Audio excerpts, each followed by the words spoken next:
Are you overwhelmed by motherhood and barely keeping your head above water? Are you confused and frustrated by how all the other moms make it look so easy? You can't figure out how to manage the chaos in your mind, your home, or your family. I get you, mama. Parenting with ADHD is hard. Here is your permission slip to let go of the Pinterest-worthy visions of organization and structure fit for everyone else. Let's do life like our brains do life. Creatively, lovingly, and with all our might. When we embrace who we are and how our brains work, we can figure out how to live our lives successfully and, in turn, lead our families well. At the end of the day, we just want to be good moms. But, spoiler alert, you are already a great mom. ADHD does not mean you're doomed to be a hot mess, mama. You can rewrite your story from shame spiral to success story. And I'll be right here beside you to cheer you on. Welcome to Motherhood in ADHD. Before we dive into this week's episode, let's read our review of the week. This one comes from M85Cam. Love, love, love. 5 stars. Listening in from Australia. Cannot tell you how much I needed to find this. Lots of crying emojis. Thank you for sharing. Well, you are so welcome, Em. Sometimes sharing all my insides is a little bit awkward and uncomfortable, or a lot awkward and uncomfortable, but knowing that it makes a difference to you makes it all worth it. Mama, if you have not yet rated the podcast, please head over to your app, hit those stars, and let me know what you think. Hey there, Successful Mama. It's your friend, Patricia Sung. Well, next Thursday is my birthday. I have a full day of rest and doing nothing planned. I am not cooking and I'm not cleaning up any dishes. I'm taking it easy. I am making myself rest a lot this month because it's been a long year. If you've been following along for a hot minute, you know a lot of the stuff that's been going on. And it's just been a long year and I needed to rest. And clearly past me knew that future me was going to need some more rest because it's just been a lot the last couple months. And I know that if I don't slow down, I will push myself too far. So I am taking off probably close to 3 weeks in December. My kids have an incredibly long winter break this year, like out of the norm long.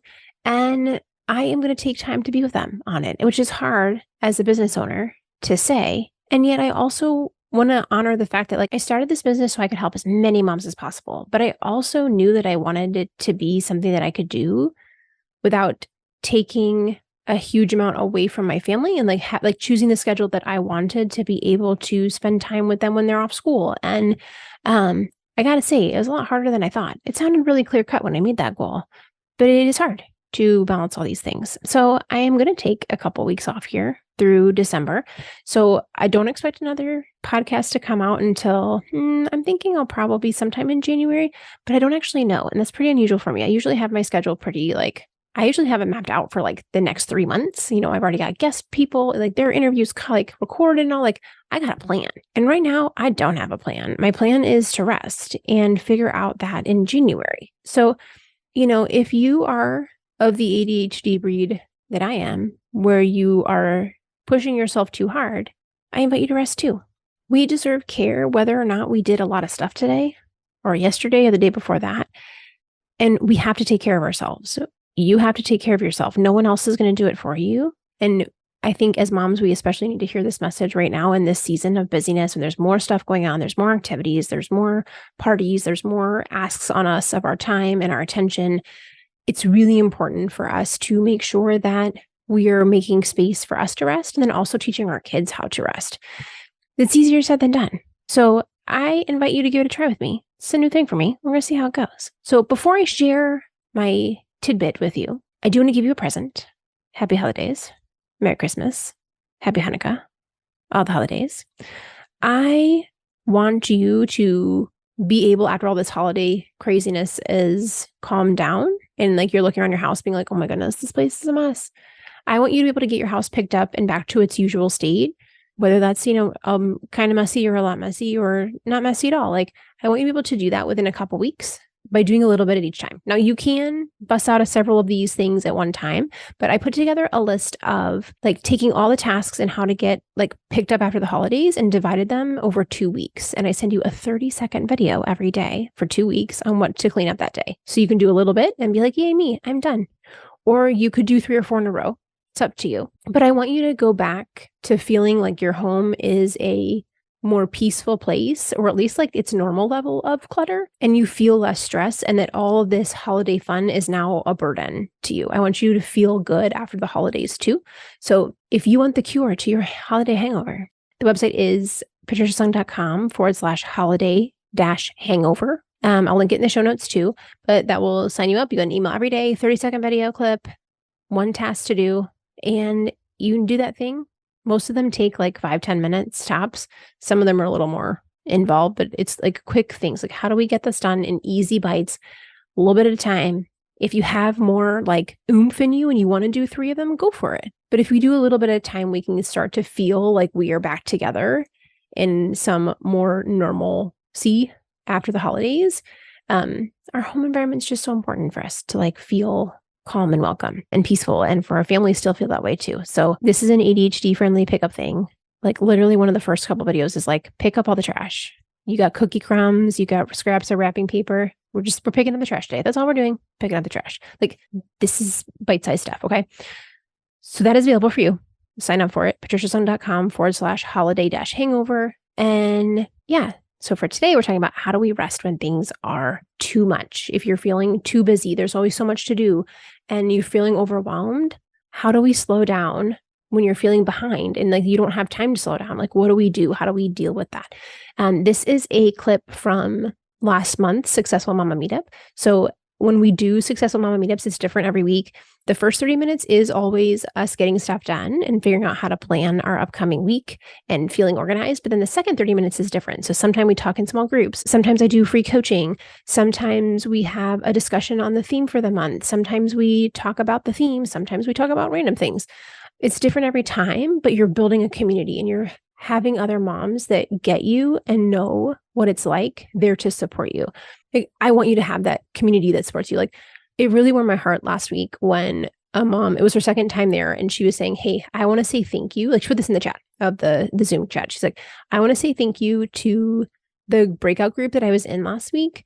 Like, they had encouraged her to go back and talk to her psychiatrist because she wasn't happy with how things went. And she put in the chat, like, thank you. Thank you for encouraging me to go back and advocate for myself, even though the doctor was like giving me some pushback. Like, thank you for telling me that it's okay. Thank you for giving me encouragement. Thank you for pushing me forward. Like, for her to feel that on our very first meeting is like, oh, like, we need that. You need to have people in your life who get you and cheer you on and like be there supporting you. And like, it's extra special to be part of a community of other moms who get it, because then these moms have the depth of knowledge and the wisdom of like, a lot of us have been here for a while dealing with these things, and a lot of us are new. So you get like all the different perspectives, but you get people who get it. Even if people are newer in knowing that they have ADHD, like they've still been dealing with the ADHD the whole time, even if they didn't know what it was, you know?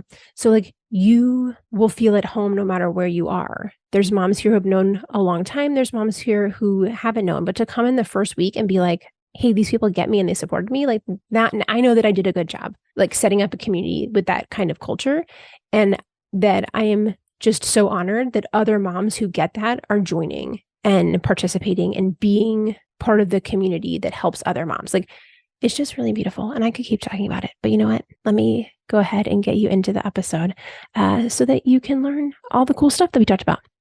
Because I want you to be able to take care of you in this season of busyness. So mama, have a great holiday. Focus on what matters to you, not anyone else. And I hope that these tips help you have the best holiday that you can have so that you can truly enjoy this time with your family. I will talk to you soon. Successful Mama. Before we continue on, I want to say thank you to our sponsors whose support allows me to bring you this podcast for free. As moms, we're always on the lookout for a quiet fidget to help you and your kids feel peaceful when life feels uncomfortable.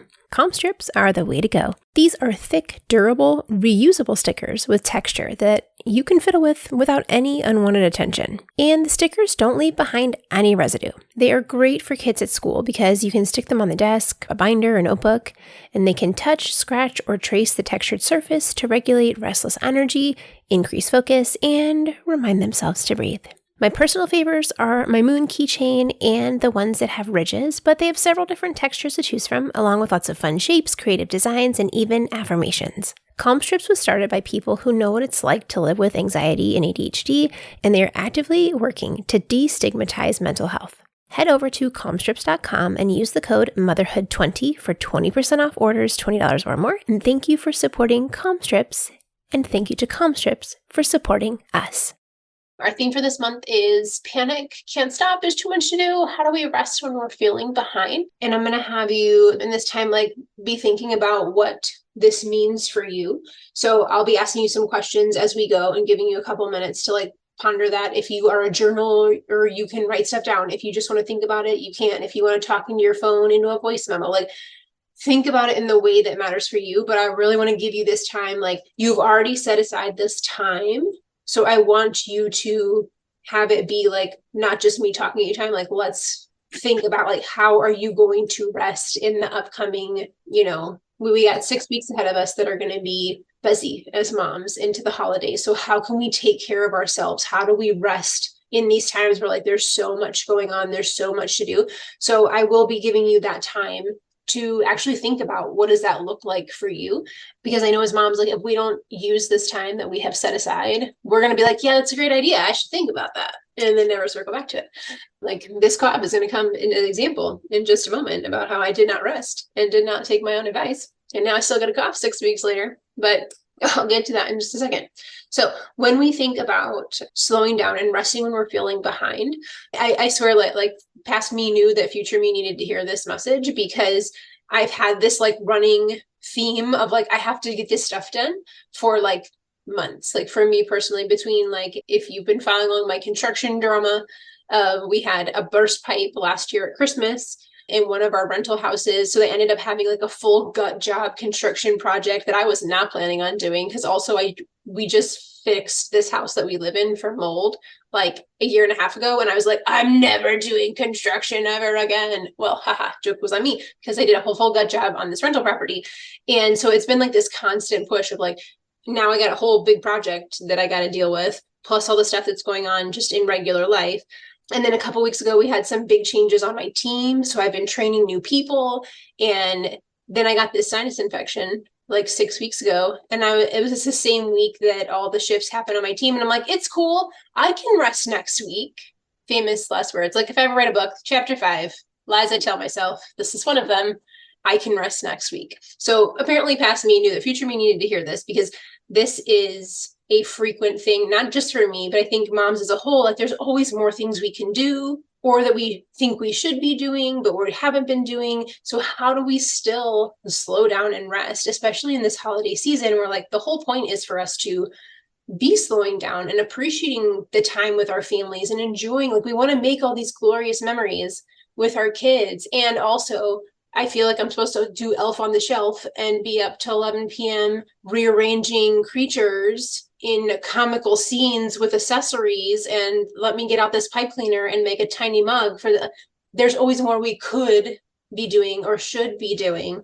And knowing how do we balance all of that? Or yes, we want to have great memories for our kids, and we also don't want to be doing elf scenes at 1 a.m. We want to make quality, memories with our kids, but that also means we have to plan things to have these Pinterest-worthy photo shoots with Santa and Coco and all this stuff.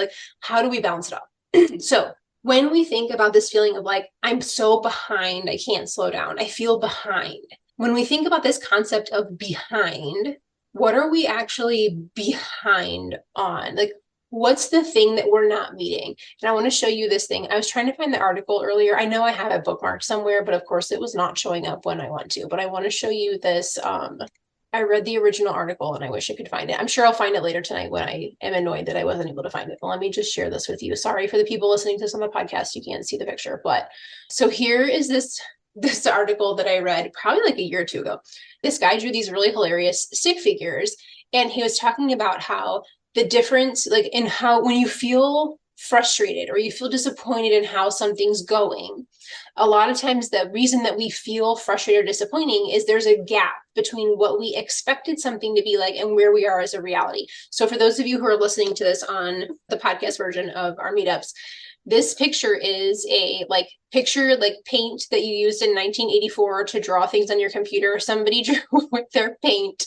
There's these sad little guys at the bottom on ground level with like dead brown grass. And one of them's looking up sadly. Up in the sky, way above, is this glorious unicorn. He's actually vomiting rainbows. Or maybe it's a she, I don't know. But she's dancing around vomiting rainbows way up in the sky. And so like our expectation is this unicorn, rainbows, maybe not with vomit, but as a mom, less vomit, more rainbows. And then the reality of us down at the bottom. And where we get this frustration and disappointment is this gap between what we had hoped it would be and where we actually are. And granted, this is like a very like rudimentary, depiction of what it is. And obviously life is more complicated than a tiny little graph here. But this article made me laugh so hard. One, because of the ridiculous paint drawings from 1985, but that understanding of like, if we are feeling like we're here at the bottom and we have dead grass and we see this unicorn with flowers and rainbows, we look up and we're like, why don't I have that? That's the difference between like what we were hoping for and where we are. And that's where we're feeling sad and frustrated and disappointed of like, why isn't this working for me? And this is a question that my husband asks me all the time of like, when I am shooting for a goal and I'm like pushing myself hard to get to this thing that I'm shooting for, he's like, who made the goal? Who set the goal? And I'm like, that would be me, the person in charge of this business. I set the goal. And he's like, then why don't you just change the goal? And I'm like, but I set the goal. Like I set the goal. I have to do it.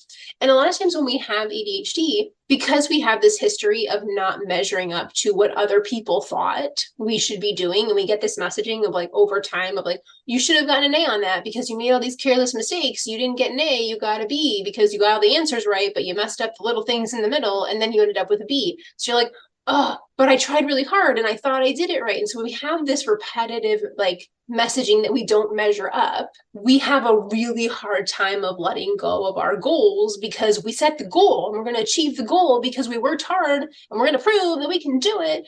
And sometimes we get lost in what's the point of the goal? Was the point of the goal to get there by December 31st and make the goal of 200 whatevers? Or was the goal, I want to help a lot of people? Or was the goal like, not that I needed to have, Santa photos with the hot cocoa and the big shenanigans. The point was I wanted to capture that memory of my family in this space and time. It wasn't really about the hot cocoa photos. It was about, I want to have this moment saved that I can refer back to because I feel like my kids are growing up so fast and I'm like missing out on these in the time. So it's like when we can take a step back, which we can't do when we're panicked in the moment, we have to do that from a place of calm, to step back and be like, well, what was really the point of this goal?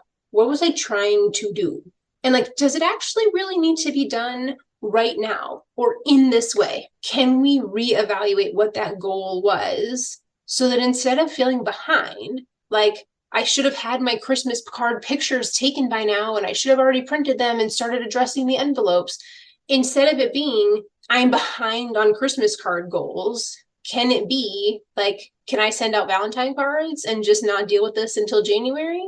Is it okay if we have New Year's card? Like in my family, like my husband's Asian, so we do Lunar New Year calendar. I don't send Christmas cards. We send Lunar New Year cards because that's in like, February, maybe end of January, early March-ish.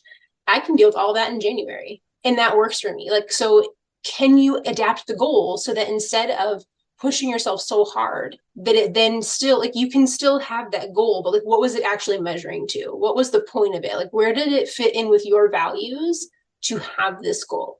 So what I want right now is to give you a couple of minutes. I'm going to type these up and put them in the chat. I was actually typing them up earlier, and then I got a really weird text message that distracted me for a hot minute, and then I forgot I was supposed to be typing these questions up. So I will do that right now while you're brainstorming.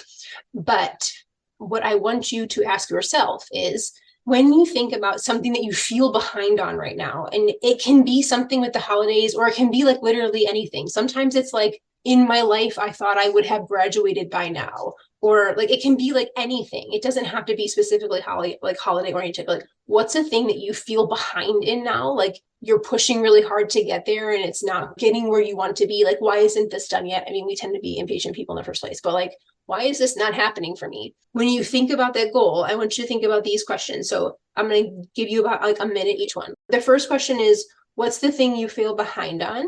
And the part two of that is, and again, there's no wrong way to do this. if you're like, oh my gosh, I feel behind on so many things, just pick one.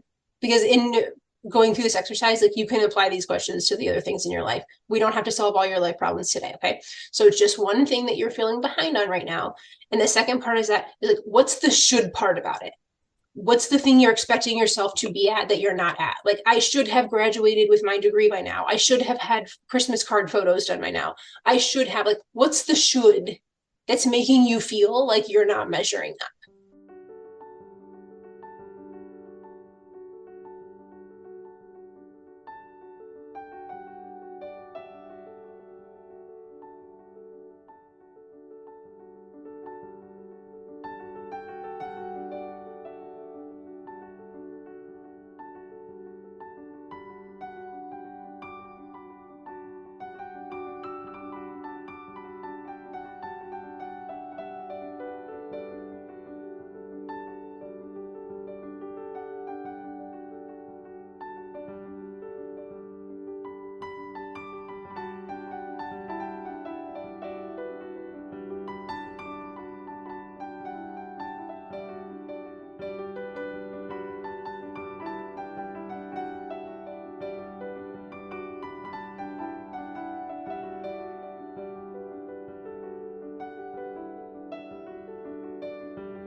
How does this goal fit with your values? Like, what was the point originally of setting this goal? And how did that fit in with your values? Like, for example, if I think about like one of the things I felt behind on is trying to like train my new team. I want them to be trained now so that I can help more people sooner as opposed to later. So the goal here is, how do I help more people was really the root of that goal. So how does that goal fit in with your values? And also, PS, sometimes we just realize somebody else told us we should do that. And that's okay for you to say in that moment too. If you're like, this really is not a goal for me. That was my mother-in-law who told me I need to send out Christmas cards. Like that is okay.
The next question is, does this goal need to be done in this time frame that you set for yourself and in this way that you have set out?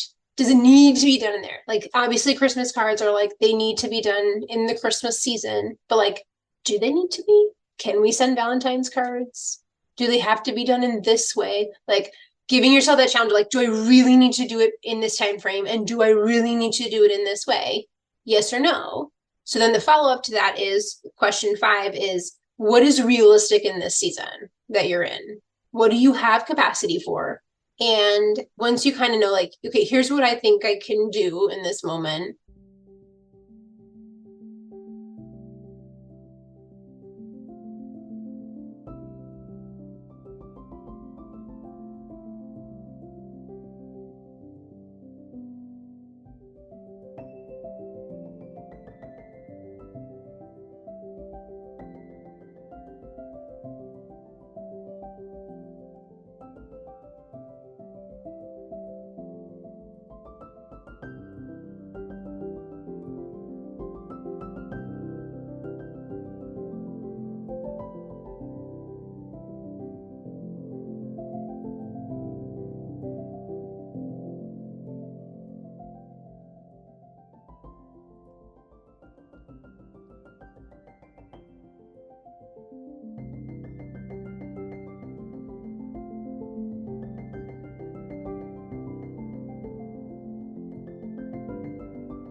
bigger end question, which you may not have all the answers to tonight, but this is kind of the thing to ponder on, is how can you then modify this goal so that it fits your values and fits whatever capacity you have right now? So how can we still achieve this goal that you want that fits within your values, given whatever capacity you want? Like, for example, in the Christmas card one, it's like, can we send digital Christmas cards instead of actually like paper addressing everything and going to the post office and buying the stamp? Like, can we make this just a simpler process in that way? Do we just throw out the whole idea of doing Christmas cards? Like, what is the way to modify it so the goal still fits your values and the capacity that you have in this time? I'm going to give you 2 minutes to ponder that one. And again, you're not going to solve all the mysteries of the world in 2 minutes. You have plenty of time to ponder this till the goal deadline occurs. So.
So again, you do not have to solve this this moment. I think one of the coolest parts about our ADHD brains, a lot of times if we identify a problem and we kind of know like where the pieces that we want to fit in it, it's kind of just tucks in the back of our brains and marinates. And like we'll get these brilliant ideas about it in the shower or when you're driving in the car. Like once you have brought awareness to it and your brain knows like, hey, I got to find a solution to this, those things will start moving into place. And an observation about brains, especially ours, if you don't have to solve it right now, you have put the pieces in place, set the stew in motion, it's simmering, give it some time. The soup's better after it's simmered a while, right? So then the second part of this question is, remember, the theme was, how do we rest when we feel behind? So now we've looked at like, well, why do we feel behind? And can we adjust that feeling of feeling behind, which is many layers, usually not just the one thing that we're talking about tonight, but we got many layers of behind layering in there. But the first part of that is like, how do we rest when we're feeling behind? So given that like life is going to keep going, there's no pause button of like, I shall rest now, pause, nothing else happened. This is something that we like literally have to make time for. And it was funny, on Monday, I had booked a spa thing, this Korean spa that's like 20 minutes away. And you like just go like sit in the hot tubs and then you go in like the cold water and you go back to the sauna and you just kind of like jump around. And he's like, how do you have time to do all this self-care? Well, we have so much to do. Like we're leaving on vacation next week. I'm still arguing with the insurance company about the construction, like all this. He's like, how do you have time for this? And I was like, I don't have time for this. And I know that if I don't do it anyways, I'm just not going to take care of myself. Like that's how I ended up sick with a sinus infection for 6 weeks, is because all the doo-doo was hitting the fan, which is probably also one of the reasons I was like, my immune system was down and I was getting sick. But I was like, it's fine, I'll rest next week. I got to get this stuff sorted out. And look where I'm 6 weeks later, still with this sinus infection and getting rid of the cough.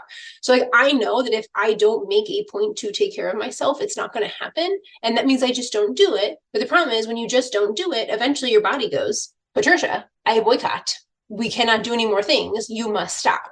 And, I thought I learned this lesson, but clearly I didn't last month. And so we don't get the choice to take care of ourselves. We eventually will be told what to do by our bodies if we don't. So no, I don't have time to go to the Korean spa for 2 hours and sit in the hot tub. But I also know that if I don't slow down and do it, I will just run myself into the ground. And that for me is what works for me, is that I schedule it. I had a body scrub at 11 a.m. And so I will show up for the body scrub at 11 a.m. regardless, because I made the appointment and I won't waste the money. But if I don't do that, I just won't go. See Exhibit A. I've been saying I'm going to do this for like 6 months and I still haven't done it. And I know I'm putting it on the calendar and I'm going to take that break, because vacations with kids are not vacations, they're trips. And as much as I'm sure we're going to have a great time on Thanksgiving, it's not a vacation, it's a trip. So we have to make time for those things. But it doesn't have to be 2 hours at the Korean day spa. Highly recommend if you have a Korean day spa by you. It's lovely. But like, it doesn't have to be a 2 hour thing. It can be these little nuggets that we stick through our day that are taking care of us. So on our last brainstorm here, and we talked about this a little bit, like, it was last month or the week or the month before that, but what are the things that you find restful that re-energize you? And it's going to be different for everyone. Like, what are those things that really light you up, that make you feel, even if you're expending energy, you still feel, quote, better after you're done with them, which for some people might be a movement or a yoga class. For some people, it might be something artistic or art. Like, if you have no idea, think about what you loved as a kid. What did you love doing as a kid? What were those things that made you really happy when you were like 8 years old? Is it petting your dog? Is it just sitting on your front step and like looking at the cloud, laying in the grass and looking at the clouds and saying what shape they are? Like, it doesn't have to be a big thing, but what are the things that give you energy and will help you feel rejuvenated at the end of that? 2 minutes, 5 minutes. What are those things that help you feel rested? I'm going to give you 1 more minute to brainstorm something joyful, something restful that you could do in the next week. And I'm going to ask you to like write down when you're going to do it. Like, I put Korean day spa body scrub at 11 a.m. on Monday. What's the thing that you're going to say? Like, I am going to do this thing. And again, if you end up doing it on Thursday instead of Tuesday, it's fine. But like, what's the thing that you're going to do in the next week or so that's going to take care of you?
So if you need to head out, that is quite all right. But if you want to stay for like 2 more minutes and share what it is that you are going to do to take care of yourself, because when we share what we're willing, like what we're going to do, it's much more likely that we will actually do it. If you are up for sharing that, I would love to hear it.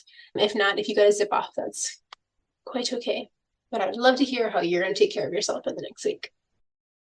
All right, y'all. I can keep on talking, but I will let y'all go. It's so good to see you. If y'all want to say bye, so hopefully I will see you all same time next week. That sounds awesome. We'll see you guys. Thank you so much, Patricia. Bye, guys. Thanks. Bye. For more resources, classes, and community, head over to my website, motherhoodinadhd.com.